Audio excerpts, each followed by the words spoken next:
বুঝছো বন্ধু, একদিন রাত পোহাইলে দেখবা তুমি নাই, পৃথিবীবাসী জানবে তুমি মরে গেছো। পৃথিবীর তখন আলো ফুটবে, চাঁদও উঠবে, সিএনজিও চলবে, অটোও চলবে, দোকানপাট সবই চলবে।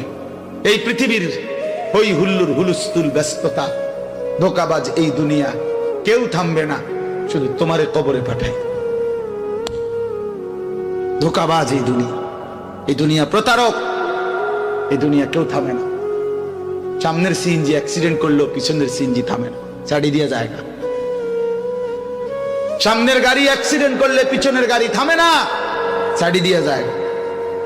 স্বার্থপর এই দুনিয়ায় কেউ থামে না। হ্যাঁ, বাপরে দাফন কইরা এই সন্তান, এই বউ বাচ্চারাই আবার আসার পরে ওই দিনকেই ভাত খায়, তাই না? পেট বইরা খায়, লগের ঘরের থেকে আর আইন্দা আনছে, এরা ঠিকই পেট ভরে খায়। তো ওরা না কাঁদলো বিকালে, ওরা না দুপুরে কাঁদলো, কোন ভাত খায় খা। স্বার্থপর, কেউ থামে না দুনিয়া, আলো বাতাস সব চলে, তুমি বন্ধু থাকবে। আল্লাহকুমুত তাকাসুর হাত্তা যুরতুমুল মাকাবির। আল্লাহ বলছে, বান্দা আখিরাত ভুলে গেলা, দুনিয়ায় ডুবে গেলা, তবে মনে রেখো হাত্তা যুরতুমুল মাকাবির, এরই মাঝে কিন্তু একদিন কবরস্থানেই পৌঁছে যাবে। হ্যাঁ, কই পৌঁছে যাইবা?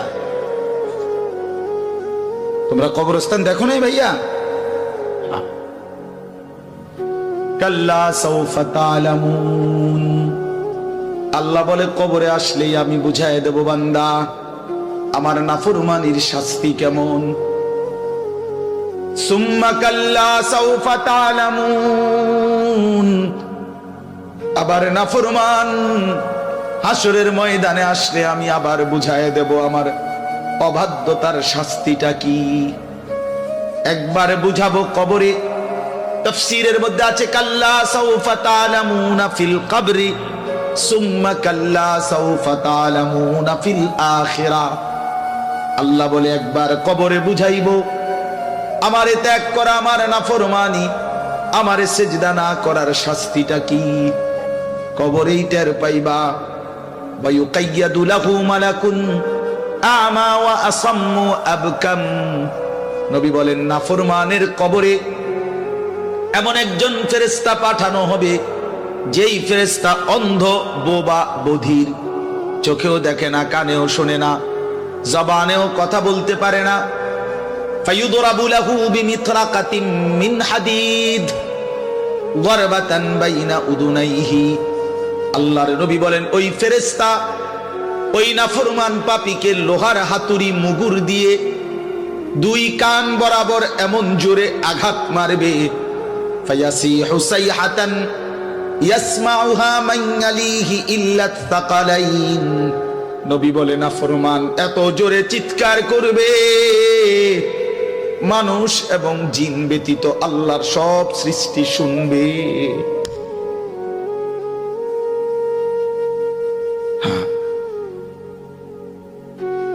বহু কবরস্থানে এমনও হয়, গরু ছাগল রশি ছিঁড়ে লাইতে চায়, জানেন এটা? ওরা শুনে, ওরা শুনে কবরের আযাবের আওয়াজ, এজন্য রশি ছিঁড়া ফেলতে চায়।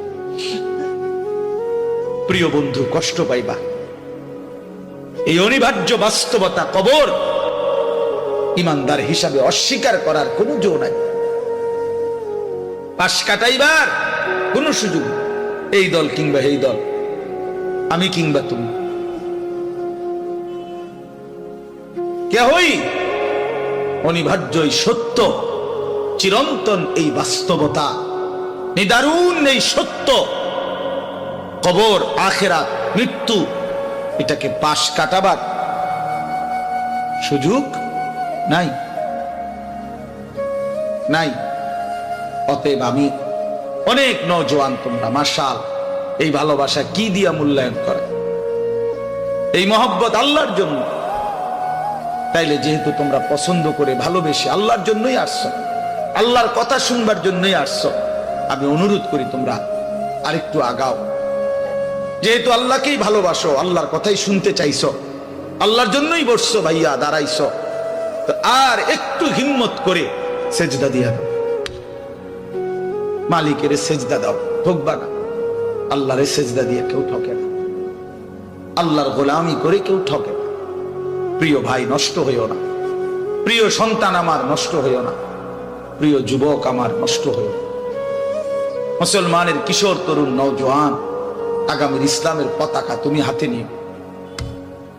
আগামীর কালেমার পতাকা তোমার হাতে।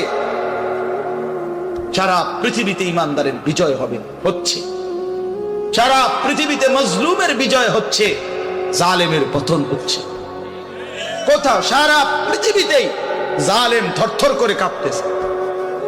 হ্যাঁ, সারা পৃথিবীর বাস্তবতা, শুধু বাংলাদেশ আর সিরিয়া না। দুই জালেম তো চলে গেছে, বাকি জালেমরাও বেডিং পত্র গুছায় ফেলছে।